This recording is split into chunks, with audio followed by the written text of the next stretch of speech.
Assalamualaikum warahmatullahi taala wabarakatuh. Saya Nurul Husna binti Muhammad Idrus. Pada hari ini saya akan membentangkan sebuah kertas kerja yang bertajuk Bentuk Pembelajaran Akidah Sifat 20 di Nusantara serta kepentingannya terhadap keharmonian dalam masyarakat. Antara isi perbincangan dalam kertas kerja ini ialah yang pertama, Akidah Sifat 20 dan sejarahnya di Nusantara. Yang kedua, bentuk pembelajaran Akidah Sifat 20 di Nusantara. Yang ketiga, wasatiyah dalam mempelajari Akidah Sifat 20. Yang keempat, Akidah Sifat 20 membentuk keharmonian dalam masyarakat. Yang kelima ialah penutup. Akidah sifat 20 yang pertama ialah sifat nafsiyah. Sifat nafsiyah daripada kalimah nafsun merujuk kepada zat Allah SWT iaitu wujud. Yang kedua ialah sifat salbiyah. Sifat salbiyah berasal daripada kalimah salbun iaitu menafikan kekurangan bagi Allah SWT dan ia juga merupakan sifat yang merujuk kepada zat Allah. Sifat salbiyah ada 5. Yang pertama kidam, baqa', muhalafatuhu lil hawadis, qiyamuhu binafsihi dan juga wahdaniyah. Seterusnya ialah sifat ma'ani, iaitu beberapa makna yang berdiri pada zat Allah. Yang pertama, kudrah, iradat, ilmu, hayat, sama', basar, kalam. Seterusnya ialah sifat maknawiyah. Sifat maknawiyah ni adalah sifat-sifat yang wujud kerana wujudnya sifat ma'ani, iaitu kaunuhu qadiran, kaunuhu muridan, kaunuhu ilmun, kaunuhu hayyan, kaunuhu sami'an, kaunuhu basiran dan kaunuhu mutakalliman. Sebelum kita mengetahui bagaimana wujudnya sejarah akidah sifat 20 di Nusantara, kita perlu mengetahui bagaimanakah keadaan akidah tauhid pada zaman Rasulullah dan para sahabat. Pada zaman tersebut, kebanyakan daripada mereka tidak membicarakan berkenaan permasalahan tauhid sifat-sifat Allah ini kerana mereka mengimani Al-Quran dan hadis tersebut tanpa mentakwilkannya. Bahkan jika ada kekeliruan sekalipun, mereka terus merujuk kepada Rasulullah dan baginda akan menjawab mengikut keadaan orang yang bertanya. Begitu juga pada zaman para sahabat, mereka tidak mempersoalkan berkenaan sifat-sifat Allah. Bahkan kalau ada sekalipun, mereka turut mengkiaskan sebagaimana yang berlaku pada zaman Rasulullah. Perkara ini berbeza sebagaimana yang berlaku pada zaman para tabi'in. Okey, akidah tauhid pada zaman tabi'in dimulai oleh golongan Sab'iyah, iaitu golongan yang menimbulkan berkenaan persoalan syubhah dengan mentashbih dan mentajisimkan Allah. Yang kedua, golongan Jahmiyah, iaitu menafikan kudrat dan iradat manusia. Yang ketiga adalah golongan Mu'attilah yang menafikan sifat-sifat Allah. Akidah tauhid pada zaman tabi'in ini kita sudah nampak mereka mula untuk mempersoalkan berkenaan akidah sifat-sifat Allah. Daripada sini, bermulanya metodologi akidah sifat 20 oleh Ahli Sunnah wal Jamaah untuk membincangkan permasalahan berkenaan sifat-sifat Allah supaya umat Islam ini tidak terjerumus kepada pemikiran yang menyesatkan. Perkembangan akidah sifat 20 pada zaman Salafus Soleh. Akidah sifat 20 mula diperkenalkan oleh Imam Abu Hasan Asy'ari pada awal kurun ke-4 Hijrah, tetapi beliau hanya mengkelaskan kepada 13 sifat sahaja iaitu 1 nafsiyah, 5 salbiyah dan 7 ma'ani. Okey, kesempurnaan akidah sifat 20 ni berlaku ketika mana ramai dalam kalangan ulama terdahulu, mereka ni terpengaruh dengan aliran falsafah sehingga mereka mencampur adukkan ilmu akidah dan falsafah, menyebabkan pada waktu itu ramai yang mempelajari akidah ketuhanan secara taklid. Untuk mengelakkan perkara tersebut, maka pada kurun ke-9 Hijrah lahirlah sebuah kitab yang disebut Al-Barahin, disebut juga Akidah At-Tauhid As-Sughra atau Risalah As-Sanusiyah oleh Imam As-Sanusi. Dalam kitab ini telah membahaskan akidah sifat 20 merangkumi 1 nafsiyah, 5 salbiyah, 7 ma'ani dan 7 ma'nawiyah. Perkembangan akidah sifat 20 di Nusantara. Yang pertama ialah pada abad ke-12 Masihi, penemuan petikan manuskrip Kitab Baru Ad-Dahud ditulis oleh Abdullah Al-Arif di Aceh, Indonesia, tercatat perkataan bermulalah ini sifat 20. Seterusnya pada tahun 1039 Hijrah, menurut Wa Muhammad Saghir, dia mengatakan bahawa ia dimulai oleh Ahmad bin Aminuddin Qadi. Seterusnya pada abad ke-17 Masihi, akidah sifat 20 dimulai oleh Syekh Abdul Rauf Mansuri dalam kitabnya Umdah Al-Muhtaji ila Suluki Maslak Al-Mufarridin. Seterusnya pada abad ke-18 Masihi, penulisan akidah sifat 20 Al-Barahin mula diterjemahkan ke dalam bahasa Melayu oleh Syekh Muhammad Zain Fakir Jalaluddin Al-Aishi. Seterusnya, kitab-kitab yang telah diterjemahkan ini telah digunakan oleh ulama Nusantara untuk membahaskan akidah sifat 20. Walaupun begitu, mereka telah membicarakannya melalui corak yang berbeza, antaranya penggunaan istilah pe oleh Syekh Ismail Al-Fatani dalam kitabnya Baqarah Al-Amani. Ini menunjukkan bahawasanya terdapat perbezaan cara penyampaian, akan tetapi tujuannya tetap sama, iaitu untuk memahami akidah sifat 20. Bentuk pembelajaran akidah sifat 20. Yang pertama, menggunakan dalil nakli, Al-Quran dan Al-Hadis dan juga akli, iaitu rasional. Yang kedua, pembelajaran akidah sifat 20 ini terbahagi kepada dua, iaitu mempelajarinya secara fardu ain ataupun fardu kifayah. Fardu ain ni dengan cara dia mengimani tanpa sebarang keraguan. Fardu kifayah pula dia mempelajari secara terperinci untuk memenuhi tuntutan sesebuah kelompok masyarakat.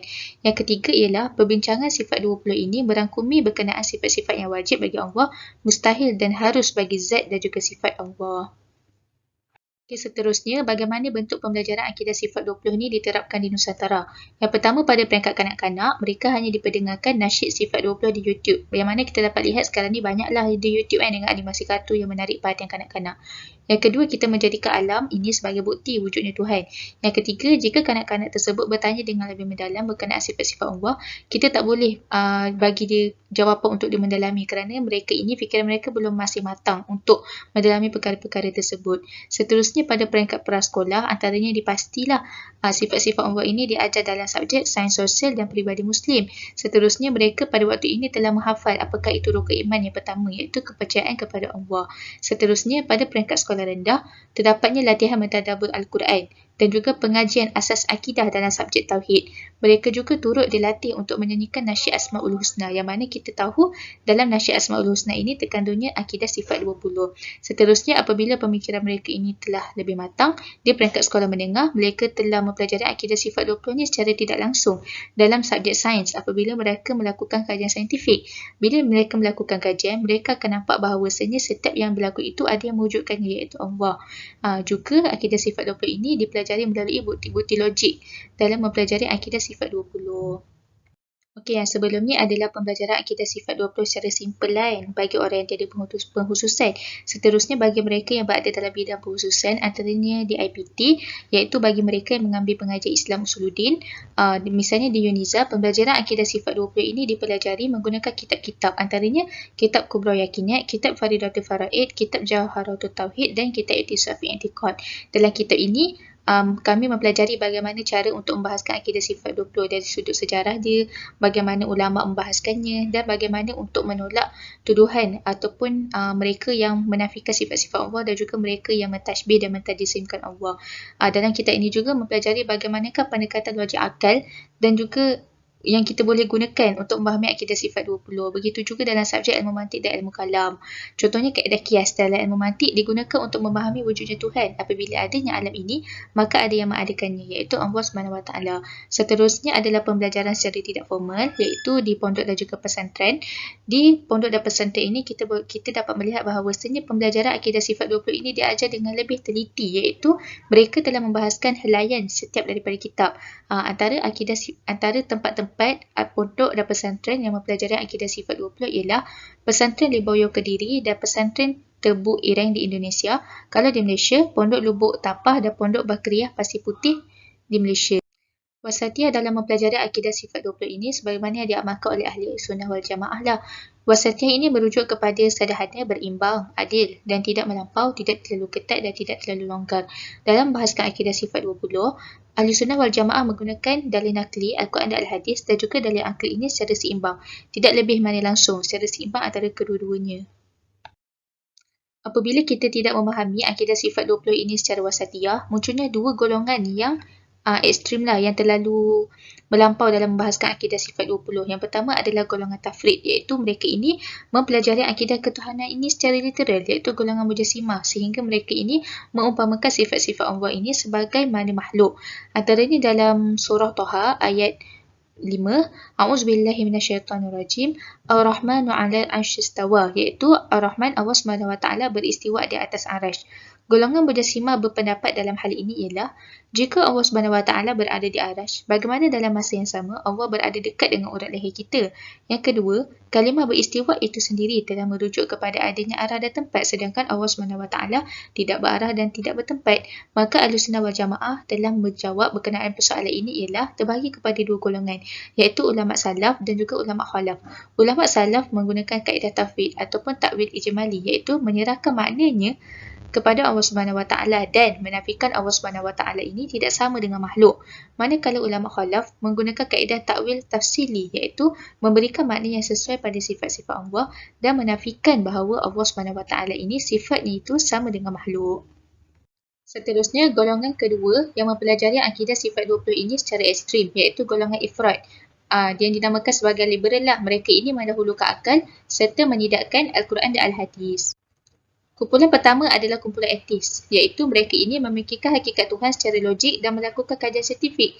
Disebabkan itu mereka tidak dapat melihat apakah hakikat kewujudan Tuhan tu. Disebabkan itu mereka tidak mempercayai Tuhan. Maka Ahlussunnah wal Jamaah telah menetapkan bahawasanya terdapat satu sahaja sifat nafsiyah, iaitu wujud merupakan perbincangan utama dalam akidah sifat 20. Kerana jika tidak adanya sifat wujud, maka tidak akan wujudnya sifat-sifat lain.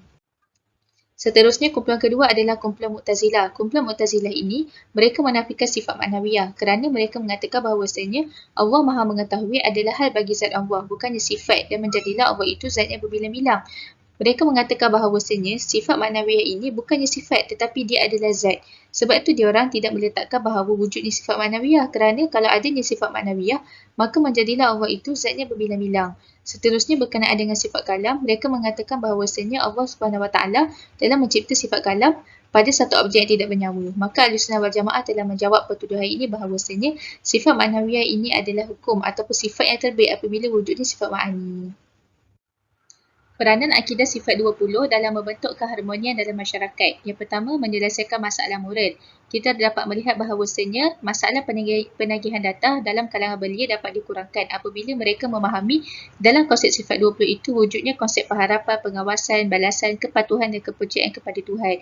Untuk itu, mereka menyumbang kepada daya tahan individu untuk tidak kembali lagi kepada aktiviti penagihan data.